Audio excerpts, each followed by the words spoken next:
suis né avec l'amour du maillot olympien. Oui. Quand l'OM, tout gamin m'a contacté, il n'y a pas eu l'ombre d'un doute, quoi. C'était, pour moi, c'était le rêve commencé.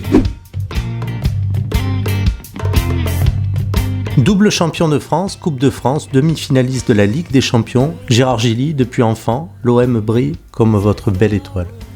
Quand j'étais gamin, quand j'avais 10 ans, j'étais passionné de l'OM, je lisais les 3 journaux, parce qu'à l'époque il y avait 3 journaux, tous les articles d'après-match.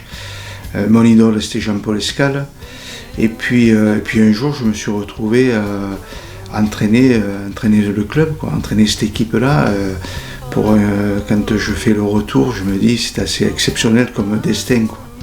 Vous étiez gardien de but et vous avez notamment participé à l'aventure des Minots en 1981. J'étais gardien de but, mais j'ai participé petitement à cette aventure-là parce que je m'occupais déjà du centre de formation. J'ai remplacé Marc Lévy qui était le gardien de but titulaire parce qu'il était suspendu, mais j'ai pu voir tout ce qu'ils ont pu accomplir. Cette époque phénoménale, notamment la période des 6 matchs où ils sauvent le club. Et j'étais en parallèle avec eux au quotidien. Je pouvais les côtoyer, écouter leur enthousiasme, et c'était assez exceptionnel, quoi. Vous avez été directeur du centre de formation, vous avez formé des joueurs comme Mérieux, Hérault, Coé. Une jolie réussite quand on connaît la difficulté du club à sortir des jeunes en pro. Oui, pour moi ça a été une grande période parce que ça m'a permis non seulement d'apprendre mon métier avec de jeunes joueurs, mais aussi de voir aussi toute la responsabilité que l'on a quand on va les chercher et quand on leur promet de faire une carrière, quoi. Donc paradoxalement, il était très difficile d'avoir des jeunes Marseillais, quoi. Il fallait aller les chercher à Toulon, Coé à Nantes,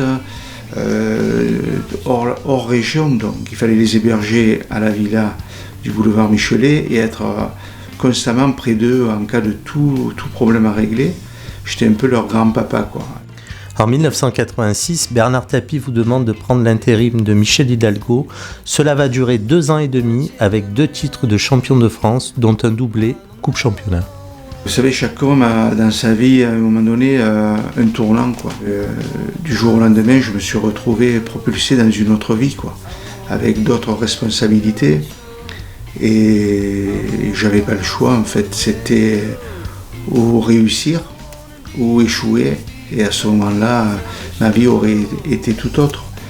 Donc il a fallu prendre cette opportunité avec beaucoup d'enthousiasme, beaucoup d'entrain, beaucoup d'écoute. Et puis petit à petit, faire passer un message, faire passer une méthode. Et puis ça a duré, comme vous dites, 2 ans et demi avec chaque fois des objectifs de plus en plus hauts à tenir, des joueurs de plus en plus importants à diriger. Et des résultats naturellement de plus en plus hauts à avoir, quoi.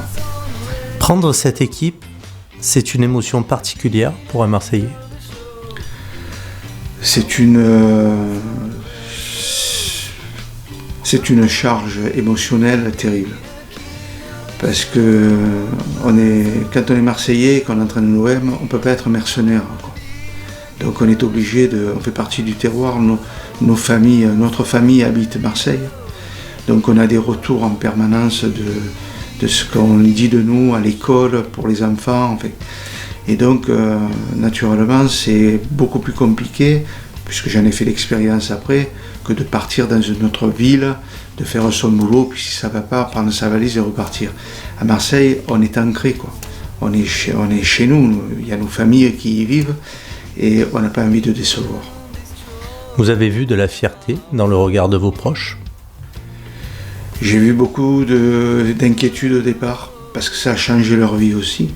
Ça a changé la vie. Vous savez, quand vos enfants vont à l'école et qu'ils sont gamins, et que vous perdez un match, naturellement, à l'école, l'instituteur va lui dire « Ton père, qu'est-ce qu'il a fait hier, quoi ?» Ou alors les petits copains de cours de récréation lui dire « Ton père, il est bidon, il n'avait pas fait la bonne équipe, ça a perdu. » Vous allez chez le boucher, vous gagnez, la viande est gratuite. Vous perdez, vous payez double le steak, quoi. Mais tout ça, dans votre environnement, c'est votre environnement qui vous fait sentir qu'il y a une responsabilité quand même qui est très importante. Dans ces portraits, qu'on chante faux ou qu'on ait la voix de Johnny Hallyday, au Stade Vélodrome, on finit toujours par participer au bonheur collectif. On vous écoute et merci beaucoup. Eh bien, dommage pour vous, mais nous sommes les Marseillais et nous allons gagner. Allez l'OM, allez l'OM. Toutes mes excuses.